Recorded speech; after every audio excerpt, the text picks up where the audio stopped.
नेमका गोंधळ काय? 7 दिवसाचा वेळ कशासाठी दिलेला आहे? नेमका गोंधळ काय आहे? नेमकं केवायसी करायचं म्हणजे आता आणखी प्रत्येक वेळेस बँकेत जायचं, तिथं आधार लिंक केलं, पॅन लिंक केलं, बँकेला आधार केलं किंवा पॅनला आधार एकमेकांना लिंक केलं, सगळं की माझे PM किसानचे हप्ते येत आहेत, माझे नमो शेतकरीचे येत आहेत, दुष्काळाचं अनुदान आलं, मग विमाच का नाही आला? मग या प्रश्नामुळे जर तुम्ही बँकेचे पेटे माराल किंवा CSC केंद्राचे पेटे माराल तर याने काहीच साध्य होणार नाहीये. नेमकं घोडं कुठं पेट खाते हे माहिती होणं गरजेचं होतं. आणि नमस्कार शेतकरी मित्रांनो, स्वागत आहे आपलं दत्ता चवले माहिती या आपल्या YouTube चॅनलवरती. पूर्ण वर्षभर ज्या गोष्टीचा गोंधळ चालला की पीक विमा मिळणार आहे, पीक विमा मिळणार आहे, अतिवृष्टीचा पीक विमा लागू झालेला आहे, 25% अग्रिम मिळाला, काही तालुक्याचे 40 तालुके आहेत दुष्काळग्रस्त करण्यात आले, त्यांनाही अनुदान वाटप करायचं आहे, असं म्हणत घोडं फार पुढच्या जूनपर्यंत आणून सोडलेलं आहे. मग काही लोकांना तुरळीत 25% नोव्हेंबरच्या शेवटी मिळाले, जे की कुठल्याच कामात आले नाहीत. कारण ऑक्टोबरला दिवाळी संपली, ऑक्टोबरला आपण पेरणी केली रब्बीची, नोव्हेंबरच्या शेवटच्या आठवड्यात पैसे आले, त्यामुळे रब्बीच्याही हंगामात त्याचा काही फरक पडला नाही 25% अग्रिमचा. बरं ते झालं. जे तालुके दुष्काळग्रस्त ठरले होते त्या तालुक्याला तरी लवकरात लवकर किंवा ज्यांना विमा मिळाला त्याच्यापेक्षाही जास्त तरी मदत देणं अपेक्षित होतं. परंतु आपण पाहतो हेक्टरी 8,000 किंवा 9,000 आणि त्याच्यावरती बी कमाल मर्यादा म्हणजे 3 हेक्टरची मर्यादा लागली. 2-3 गट असतील तर एकाच गटातली जी काही जमीन आहे किंवा पंचनाम्यामध्ये ज्यांनी ज्या टायमाला उपस्थित होते आणि जे काही कार्यक्रम केलेला आहे त्यांचीच नावं आली. बरेच लोक म्हणतात आमची नावं का नाही आली. ते 40 तालुके त्याच्याबद्दल बोलतोय मी. त्यांना तर मदत राहीच. आता जेव्हा की आचारसंहितेच्या अगोदर सांगण्यात आलं की 75% पण मिळून जाईल, ज्यांना 25 मिळाला त्यांना 75 मिळणार आहे. कुठं गावागावात बातम्या सुटतात की दोघांना मिळाला आहे, तिघांना मिळाला आहे, या मंडळात मिळाला आहे. मग शेतकऱ्याला काळजी लागली की बाबा माझं काय. त्यातच नवीन बातमी अशी येते की विमा कंपनीकडे एक SMS येतोय. SMS काय येतो? मला थोडक्यात शेतकऱ्यांनी SMS पाठवलेला आहे. कृपया फसल विमाचे प्रलंबित म्हणजेच ब्रॅकेटमध्ये रिव्हर्टेड पीक विमा अर्ज दुरुस्त करा.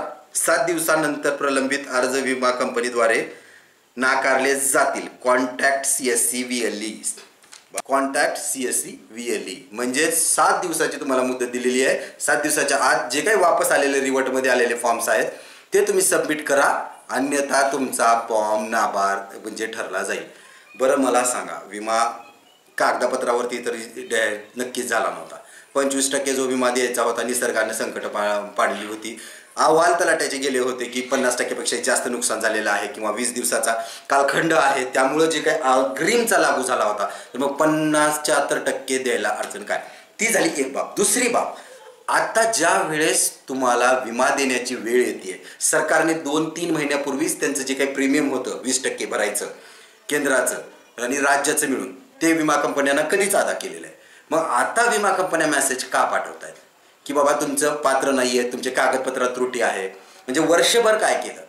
बरं ठीक आहे, केलं तर केलं. आता दुसरी गोष्ट, आणखीन आतली गोष्ट ही आहे की मी स्वतः CSC चंद्रचालक आहे. मी 1901 फॉर्म भरलेत आणि 1901 फॉर्म माझे जे काही आमचे रिवॉर्ड्सचे बकेट्स असतात, मी तुम्हाला स्क्रीनशॉट शेअर करू शकतो. इथे स्क्रीनशॉट्स तुम्ही पाहू शकता. म्हणजे इथं अप्लाइड फॉर्म्स असतील किंवा त्याच्यानंतर खाली रिव्हर्टेड फॉर्म्स असतील, त्याच्यानंतर रिजेक्टेड फॉर्म्स असतील. तर रिव्हर्टेडमध्ये आत्ता माझ्याकडे 0 आहे. शेतकऱ्यांना मेसेज जातोय, रिव्हर्टेडमध्ये 0 आहे. परंतु माझ्याकडे तर आमचं दुर्दैव SBI जनरल इन्शुरन्स सारखी कंपनी आमच्या जिल्ह्याला लाभली, जेणे की आम्हाला घाम काढून सोडला आमचा.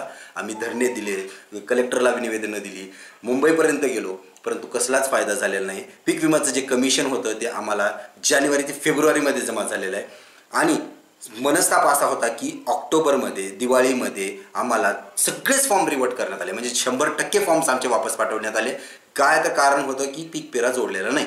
जेव्हा की ती पीक पेरा कंपल्सरी नाही आहे, मागील 6 ते 7 वर्षापासून मी स्वतः पीक विमा भरतोय, कधीच मी जोडलं नव्हतं. आणि यामध्येही कंपल्सरी नसताना सुद्धा कंपनीने जाचकाठी घातल्या, त्याही मान्य केल्या. CSC केंद्र सरकारने डबल फॉर्म्स भरले किंवा काही लोकांनी काय त्रुटी आहेत त्या त्रुटीचं समाधान केलं. रिव्हर्टमध्ये आलेलं बकेटमधले फॉर्म्स आम्ही परत एकदा पेडमध्ये पाठवले.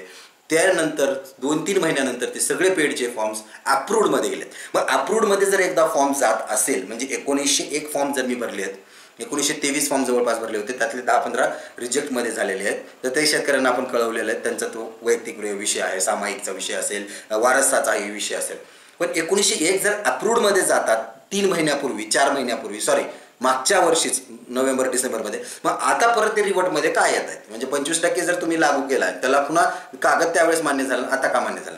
तर थोडक्यात समजून घेण्याची गरज आहे तुम्हाला सर्व शेतकऱ्यांना की हा सगळा गोंधळ फक्त कंपन्यांचा वेळ खाऊपणा आणि काम ढकलपणा आहे, त्याचाच व्यतिरिक्त काहीच नाही आहे.